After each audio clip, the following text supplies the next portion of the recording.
Hello, welcome to a special edition of the EdTech at EPISD podcast. The Active Learning Department will be hosting the Active and Blended Learning Conference on November 16th, and Kevin Honeycutt will be our guest speaker. We had the opportunity to speak with Kevin to learn a little about him and what to expect from his upcoming visit. You got your scope set on El Paso here in November, and we're interested to know what are some things you're excited to share with our teachers here in El Paso.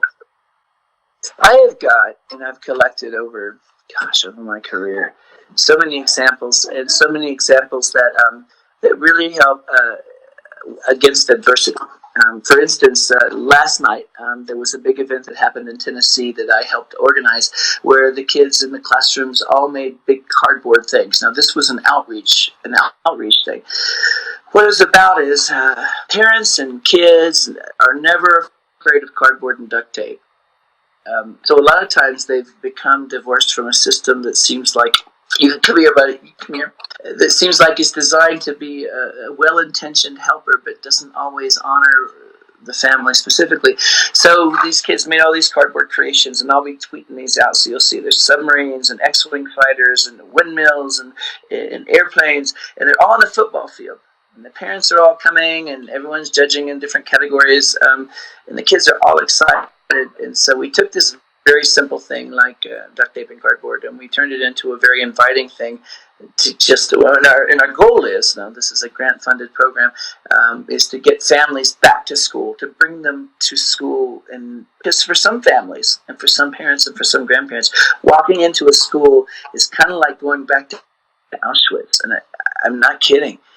Some things happen to them when they were children, and it didn't go well for them. And so when you ask them to come back to parent-teacher conferences or to the parent night, they get a feeling in their stomach. So what we're working on doing here is making school this very welcoming place, and taking the technology and demystifying it, and taking the STEAM and making sure they understand why. So not just what, how.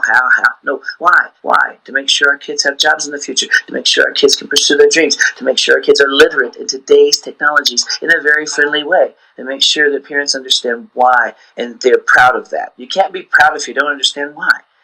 What I've learned is that people protect and support what they've learned to be proud of. And so it's important to take the time to make sure parents can say, look at our schools, look what we do. Sometimes we have this legacy of, we're not good enough, or people from here just don't do that. There's this narrative that we do, this self-talk that we do, that keeps us stuck. So in some of the places I go, so one thing I want to talk about how to break that down, how to break all that stuff down. How do we brag in a way that's not, it's not arrogant?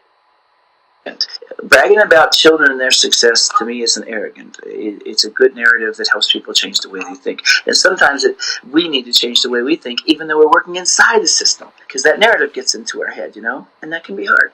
She's scooting over. She's scooting over, and she just disappeared. Anyway, the other thing is that there's so much vibrant individualism and so much beauty in El Paso. I'm just struck when I'm there. I just you have to surrender to it. It's the food, it's the people, it's the culture. There's this, it's the air you breathe. All I want to do is just channel that. I want to point that back on the culture and say, here's what I see. Here's what I see. I think you're already this great. And with these things over here, we can be even better. So I just want to bring every tool I have to bear in a place that I find beautiful. That sounds awesome. And with the programs that we currently have in place, our SEL, or social emotional learning, and bringing back the community back to our schools, I think that is the greatest thing that we can do for our students. This is the third of 4 videos in this series. Keep an ear out for upcoming episodes or subscribe to our podcast on YouTube.